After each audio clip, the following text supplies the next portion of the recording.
The craziest thing about being creative is this isn't the title of the video. I printed it out. That was bad. Oh my god.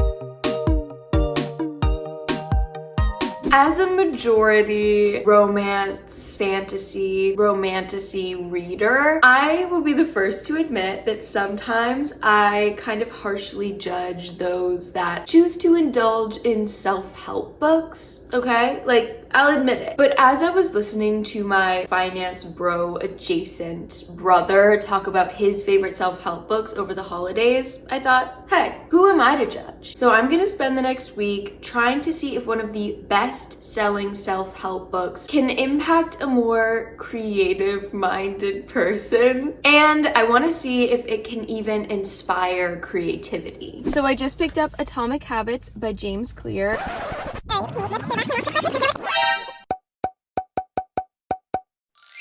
I didn't really know literally anything about this book except that it's like massively popular, but I ended up reading the description. I gotta say, it's kind of got a little bit of a hook. Like, it says it has stories from Olympic gold medalists, award-winning artists, business leaders, life-saving physicians, and star comedians. There's some creativity in there, I feel. So I have higher hopes that this will be able to do something for this experiment, but I am actually more excited to see if it will give me any inspiration now.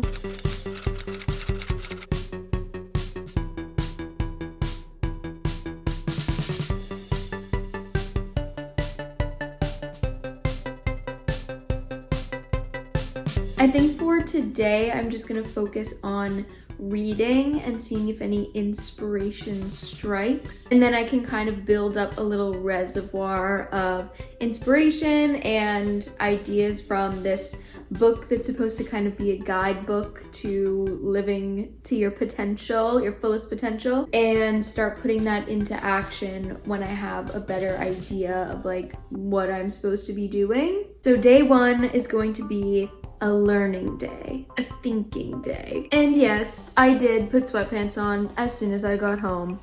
What about it? I managed to read a pretty good chunk of the book yesterday, and I have to say I am not James Clear pilled yet. I'm finding it really redundant. Okay, like for example, at the end of each chapter, there's a chapter summary with bullet points that just kind of recap what it talked about. And at the end of chapter 4, the first 2 bullet points to me mean the exact same thing. The first bullet point says, with enough practice, your brain will pick up on cues that predict certain outcomes without consciously thinking about it. Another way of putting that same idea into different words would be to say, once our habits become automatic, we stop paying attention to what we are doing. Not to just be a negative Nelly, I do think that some of the ideas are pretty positive, but what we are doing right now is going to be implementing one of Mr. Clear's tips to us, and it is that we should identify as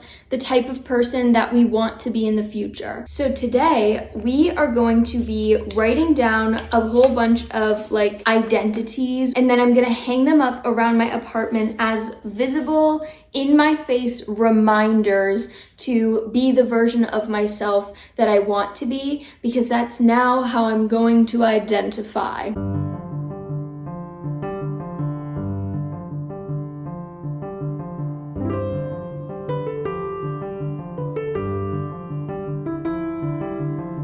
Okay, so I've made 4 little identity reminders / signs. For example, I made a little cat head, and it says, I am a doting cat mother, because that is who I am and who I want to be. And sometimes I need to clean her mat that has her food on it more often than I do. And so I'm gonna shove this over there so that every time I look at it, I'm like, damn, that's right, I am. I gotta clean this thing. So I'm gonna go put these up around my apartment and call it a night on all of my self-helping. But I do feel like there are things that I can get started on as of tomorrow to implement some healthy habit systems that will hopefully get the creativity flowing. So let's do it. So today ended up being another kind of study day, but this next section basically talked about how you can stack up the habits that you want to have with the habits that you already have. And then you can also reward the habits that you want to have, like using your phone less, by rewarding the positive habits with a habit that you want, like using your phone. So I made a list for tomorrow. It's basically a full schedule of the habits that I do regularly every day, but rearranged so that I'll do them when I actually want to. Like, I'm gonna get up earlier and I'm not gonna use my phone until I'm brushing my teeth. So I'm going to reward the good habit of not going on my phone, getting out of bed and going to the bathroom by getting to use my phone while I brush my teeth, if that makes sense. And I basically just laid out the whole plan for tomorrow to see if I can put these systems in place and to see if this new schedule will get me to do some of the more creative, fulfilling hobbies that I want to, that I haven't done in a long time. So we will see if it works.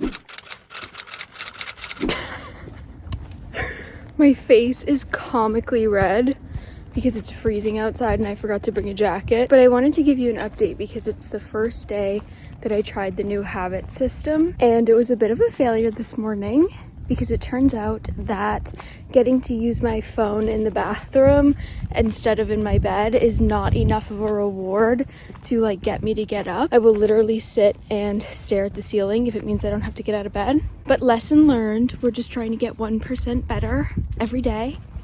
And I am getting out for a walk, which is good because it's a habit that I want to incorporate. Another big one that the book talked about was like having separate spaces, so you're not like eating and working in the same place that you're like relaxing and, you know, being able to separate your activities. But I did that today and it actually went really well. Although I will say that I'm not feeling particularly creative. I'm feeling much more analytical, and I don't think that those are like separate things necessarily, but I'm feeling more analytical than creative, which is probably a good thing overall. Like, I need a little bit of a routine overhaul, a dramatic routine overhaul. So I'm gonna have to do some routine reevaluating again, but I think that my nighttime habits and schedule and routines are gonna be really, really important since they like slide into the morning ones.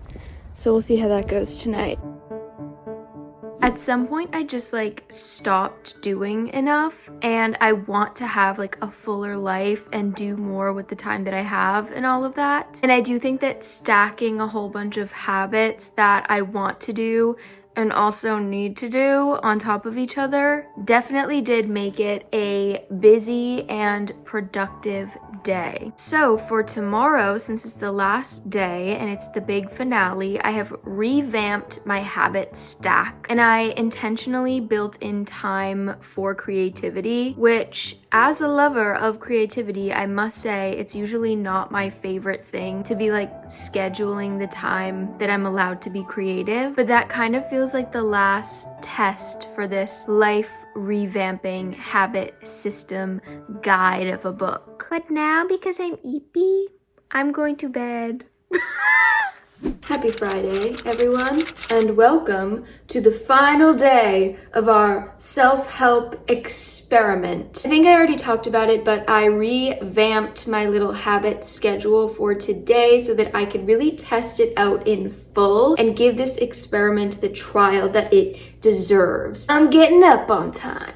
I'm flossing. I'm sitting in a specific chair to do my work and then a specific area to relax. And I've scheduled in specific time for creativity tonight. I still have to like do regular work stuff today, which is sad because I want to do like a little extravaganza for you, but it's like we're testing a habit system, so it's kind of a little bit mundane, but that's okay. I'm most excited for the time that I scheduled to be creative. I don't know how that's gonna go. know. I don't know. I just started watching Yellowstone and now I cannot stop using a Southern accent. So please forgive me in advance. Last day, it's been going well. I didn't really film anything because it's like so mundane and boring, but we have officially arrived at the time that I kind of carved out specifically to be creative. And as I sat down to get those creative juices flowing, I kind of was like, this area is like not very inspiring. Here, let me show you. It's just literally like there's nothing going on, you know? So ding, ding, ding, I was inspired to pull out some yarn that I have and make a few wall decorations. I'm kind of imagining like a bunch of flowers all over the corner of this room, crochet flowers that are just like against the wall. I really want to have like a variety of flowers hanging around, but I think I'm going to start out by following this how to crochet a flower wagon wheel flower free crochet pattern from Bee Hooked Crochet. And don't judge me, I am gonna put Yellowstone. I'm gonna put them Yellowstone on.